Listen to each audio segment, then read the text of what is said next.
In this example, I will show you one more attacking idea against the pin bishop g4, which black did here, bishop g4. It's a mistake. Black can't really do something about this pin. White can very easily neutralize it. White can play queen d3 or bishop e2 if necessary, and white can very easily take control over the d4 square and play bishop e3 in order to prevent black from playing knight c6, knight d4. Therefore, white has a lot of possibilities how to neutralize the pin, and it makes it useless. White played bishop c4. It would be better to play h3, as we already analyzed. It's a good move for white in any case. Black played knight d7, white played h3 here, bishop h5, castling, bishop e7, queen e2. You see, the bishop is offside. It does nothing there, and certainly it's good for white. Castling, rook d1, rook c8, and here white realized one more typical attacking idea using the position of the bishop on the h5. White played g4, and after bishop g6, here white can't play h4. It's another situation. White doesn't have rook on the h1 and the g4 pawn is hanging. But in this position, white has another idea. White played knight h4. You see, thanks to the pawns e4 and g4, white has a very powerful square on the f5 for his knight. So white can transfer the knight there, and then he will put strong pressure on the center and on the black's kingside position. The knight e4 tactics doesn't work for black. White will first take the bishop g6 and only then win the knight on e4. Black played knight e8 in the game, white played knight f5, and the white's position is already very good. Bishop takes, pawn takes. After all, you see, black wasted a lot of time. He played bishop g4, bishop h5, bishop g6, and bishop f5. He wasted 1, 2, 3, 4 moves just to trade his bishop on the white's knight and to strengthen the white's position. Okay, let's make a few more moves. g6, queen f3. The white's position is strategically winning, black has nothing to do, and after knight c7, which is a blunder, white played bishop h6, and now it's time for resign. Black can't move the rook, white will take the f7 pawn.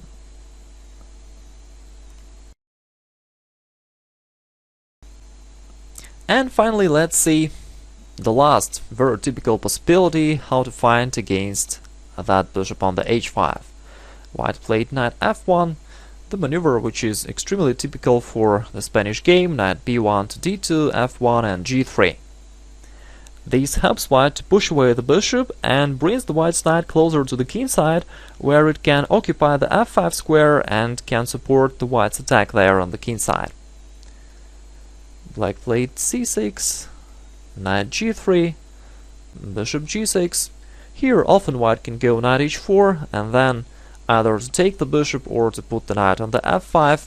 You see, in all the variations the bishop on g6 is passive, it does nothing, and it's rather an object of an attack.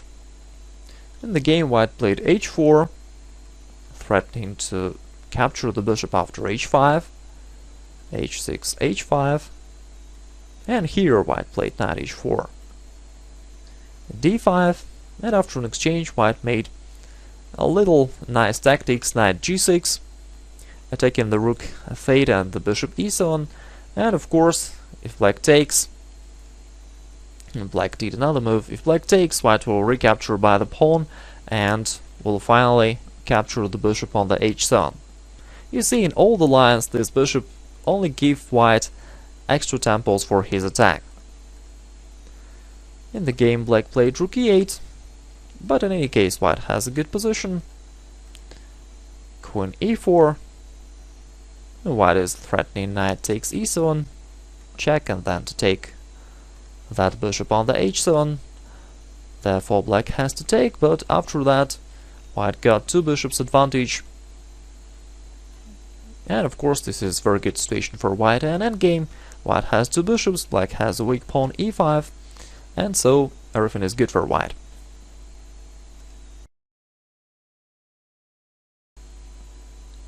Now we're coming to one logical conclusion. As we analyzed, a move bishop g5 is often not a threat, and moreover, it's a mistake. The bishop is out of the game there, and it can be an object of the attack for the black's pawns and pieces. Therefore, you shouldn't waste time to play h6 and to prevent your opponent from making this mistake bishop g5.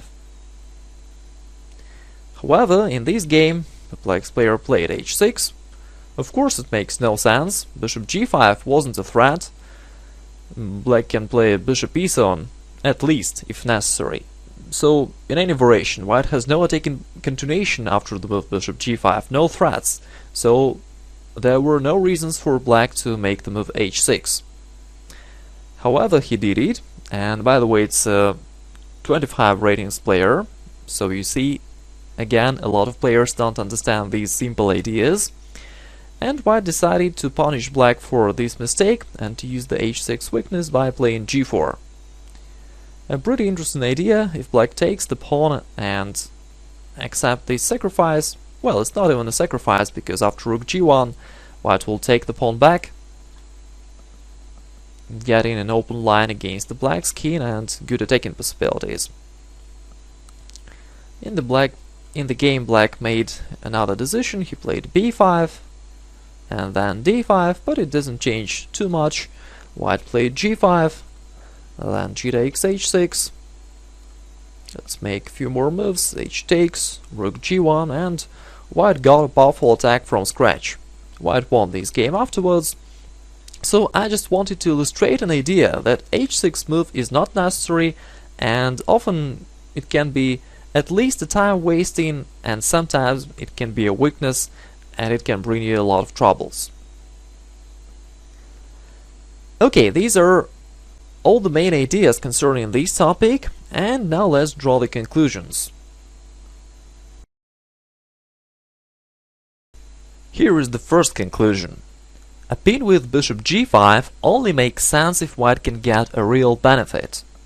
I mean, if white can attack the f6 knight with one more piece, double black's pawns, and then attack them. The second idea. Very often, you shouldn't waste time on the prophylactic move h6. Since bishop g5 is not a threat often, of course you shouldn't waste time to prevent it. I mean, to prevent the move bishop g5. The next idea. There are two main drawbacks of the pinned bishop g5. The first one is that the bishop can appear out of the game. And the second one is that black can start a pawn assault, gaining extra tempos from an attack of the bishop.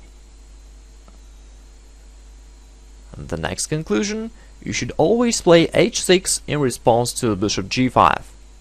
The h6 move is a necessary element in both active plans for black. The h6 move helps you to restrict an activity of an opponent's bishop, and it gives you a possibility to play the g5 move when you'll be ready for it.